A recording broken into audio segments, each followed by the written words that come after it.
Hey guys, what's up? This is Calado, and today I wanted to talk about front kicks and how we can get more flexible and hit harder doing our forward moving kicks. So in capoeira we have a few movements, one bandsaw and a couple others that we use as forward striking kicks. And a lot of people are really limited in their range of motion, and you can see that they struggle a lot to get their feet high enough to maybe kick the abdomen or the chest or even the face of their opponents. The most important part in terms of kicking higher and kicking harder is going to be your range of motion. If you don't have your range of motion, you're not going to be able to kick at all whatsoever, anybody, anywhere. It doesn't matter how strong you are.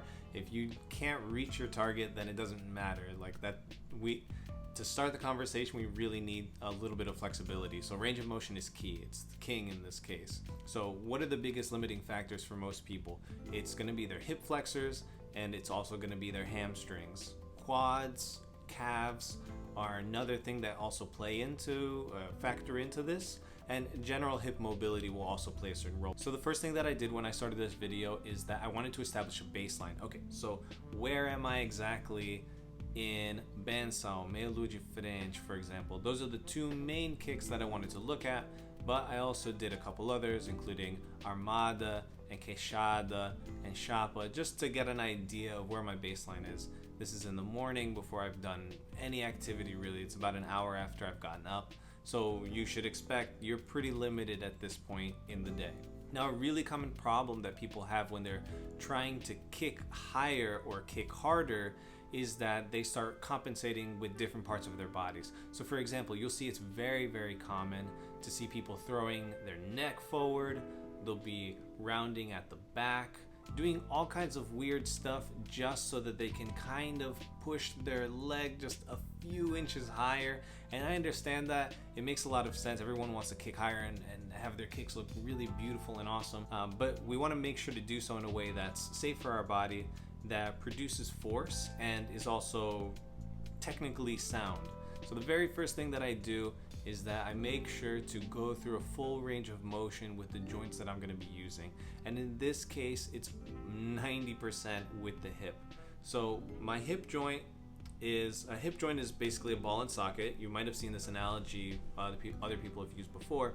And essentially what you need to do is you need to grease the grooves of that ball and socket joint. All this area needs to be well lubricated before you start using it, especially if you're an adult. If you're a teenager, you can kind of get away with this stuff, but you might run into problems later on in life. The first thing that I'll do is some axial rotation of the hips. You can just lift your knee up and internally and externally rotate it. It's nothing really fancy. You just want to try to get in as far as into your range of motion as you can. So rotate internally as much as you can and externally rotate as much as you can. Repeat this process a few times until you feel like you're a little warm in the hip, right? You should be contracting a little bit. It shouldn't be a completely passive motion. You should be putting a little bit of effort into this. The next thing that I do, which I absolutely love and completely recommend to people, is to just do rotations with their legs straight. Now, when we're doing martial arts, we're kicking, we need to make sure that we're mimicking these motions as much as possible. So in this case, what I'm doing is I'm rotating the hip in as many different angles as I can in front of me, because we're going to be working with our forward facing kicks. These are the ranges of motion we're mostly going to be working with, and they're the most important to warm up. Do these about 6 to 10 times in each direction. You'll definitely feel pretty warmed up by the end of it. Another alternative that you can do for a warm-up is just to go running. You can go running, biking, swimming, whatever it is that you want to do. All these things are really great. They're a good general warm-up for your body, but the reason I do these is just because they're a little bit more specific to the task that we're going to be doing. So if I'm training my kicks, I'm going to warm up with motions that mimic that thing that I'm going to be training. If you'd like to warm up your calves, if you feel like you're really stiff in the calves, you can do calf raises, or you can jump in place as well. That also works. It's just another method. Jump rope would be another example of something that you could use to warm up the parts of your body that you're going to be using later on. So the next part is for us to do dynamic stretches, and this part is really, really important. Dynamic stretches are a great way to improve mobility and not cut down on power. If we were to do static stretches, for example, passive stretching does reduce your power output. So by doing dynamic stretches, we're kind of mitigating that problem. You can start in a forward fold. Make sure to bend your knees and come down to the floor as much as you feel it's comfortable, and then just straighten out your legs. You don't have to straighten them out 100% of the way, but straighten them out, come back to a bending position and straighten them again. This is a dynamic stretch for your hamstrings and for your calves. After you're done with a few repetitions of this, you can hold it for a few seconds and then come out of it. The next area that we're going to target is the hips, the hip flexors specifically, and for that we're going to get into a lunge position. So the passive version of this is just sitting in this lunge position and just waiting, doing nothing with our knee probably on the floor. To make this more active, what we're going to do is lift our knee off the ground, and we're going to actually go up and down as if we're doing a split squat, if you're familiar with that exercise. Want to make sure that we're not bending our spine, moving backwards. We just want the tension to really be in the hip flexors. Again, you can hold it at the end for a few seconds and then come out of that position. Okay, so now it's time to get into the meat of what we're going to be doing to train, and that is ballistic stretches.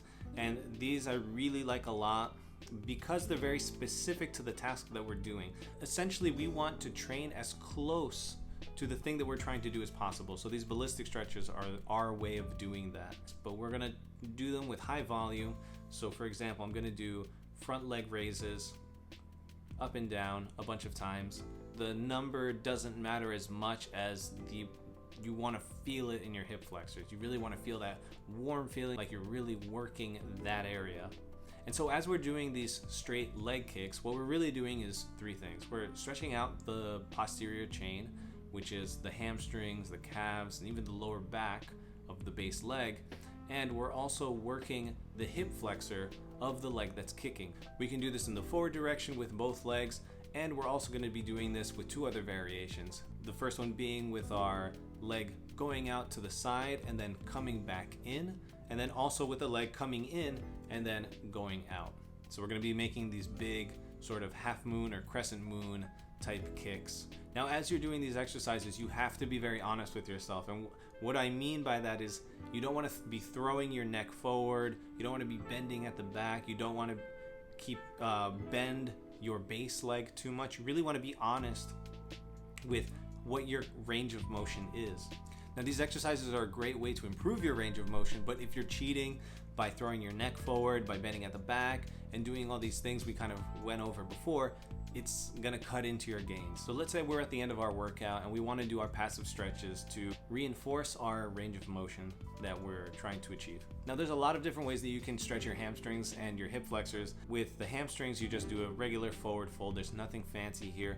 If you're somebody who's very, very tight, meaning that you have very limited range of motion, then what you can do is you can sit on a yoga block or a few books to just elevate your butt, and that'll help you position your hip in a way that you're able to do the stretch. So fold forward, try to reduce the amount that you're bending at the back as much as possible, and just hold this position for about 30 seconds to a minute.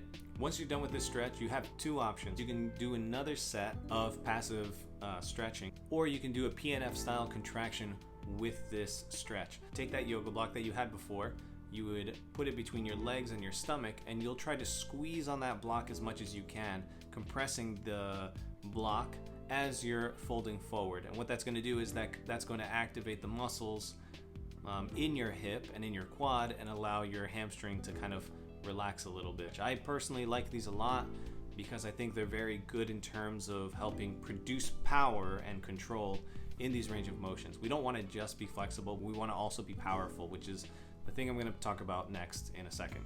We also want to do a passive stretch on our hip flexors. So what we can do is an awesome exercise that I really love. It's called the couch stretch.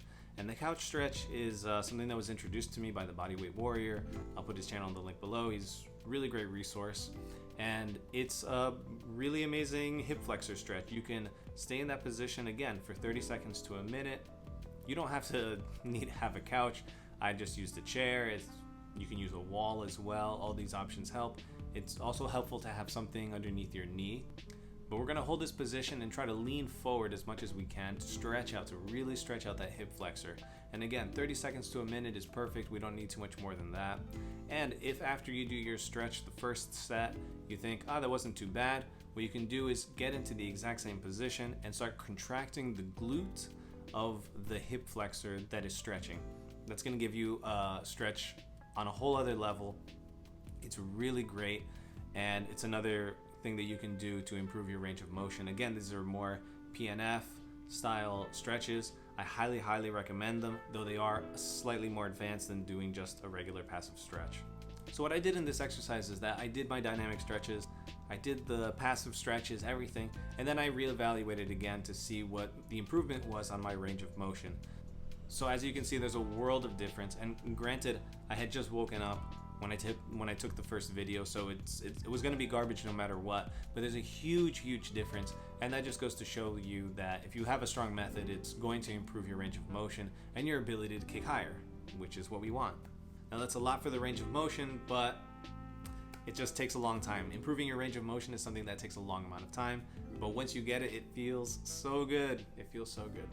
Okay, so we have the range of motion, that's awesome, but now how do we produce power? How do we really create a lot of force in the kicks that we're throwing? So the first thing that we can do to increase our power in our kicks is just to improve our technique, right? So let's say we have an accuracy pad or something like that, someone's holding it, we want to repeat